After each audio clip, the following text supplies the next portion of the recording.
The Emperor Has No Clothes, by James P. Pearce. Tired and overused, especially in the West. I would say sometimes it is not used enough. The emperor has no clothes, and when everyone can see them, yet no one wants to acknowledge them. This is where the rubber does meet the road with someone like Curtis Yarvin expressing his points of view. Yet then you have Dugan on the other hand, or maybe someone more akin to him could be Evola or Guénon. Either way, they all have something in common, regardless of their various differences. The Emperor Has No Clothes, from Dugan pointing out anti-liberalism to Yarvin calling it a collective with the title of the cathedral. Everyone notices that puppets are being played as roles in a play for children.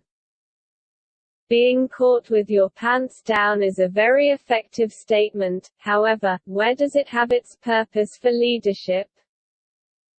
Well, you can see the balance with traditionalists like Evola and Guénon, and as pagan or Sufi Islam as they were, they still were not in the same vein as Dugan, who is about as mystical as Rasputin.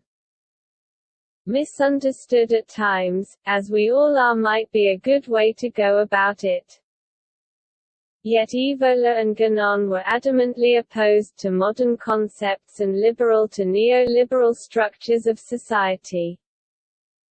Then this gives way to a common ground in Dugan's trying to find. The exposure of the supposed hard right that Dugan is on is about as flimsy of an alliance as you expect.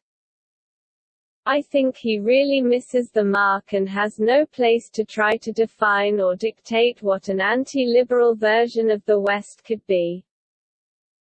Not that I am a fan of the individualistic hubris or the idea that the state dictates and decrees it either.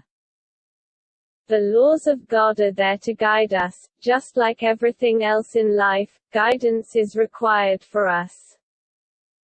So if these traditions are something that veers off into whatever territory Dugan is noticing, someone like Putin really has no clothes. We do it all the time with the president and even the Pope. It is easy to see, as people think that break in the astral command chain or that divine ordination given to kings when it comes to someone like Evola pointing that out is crucial. The droning on and on, the drum beats to the same dialectical issues of dualism seem to manifest themselves into something very ugly and very real. This is what the traditionalists were on par with pointing out with Orthodox Christianity. I will give them the due penance on that one. This is where the heart of the matter lies, this is where even us laymen have no clothes, to be exposed. It really is a matter of shame or humility. Humility is a virtue that lacks a lot in dualism, or in dialectics that purport themselves to be some kind of material manifestation of a current political issue.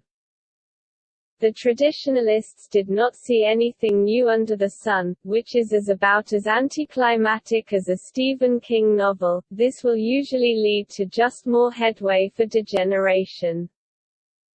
This is always the case of complacency. Sin is always convenient, piety, asceticism, and virtue require work. Dugan even knows this, I will give him that, but calling out the emperor for his lack of clothing may be the most interesting metaphor he lacks.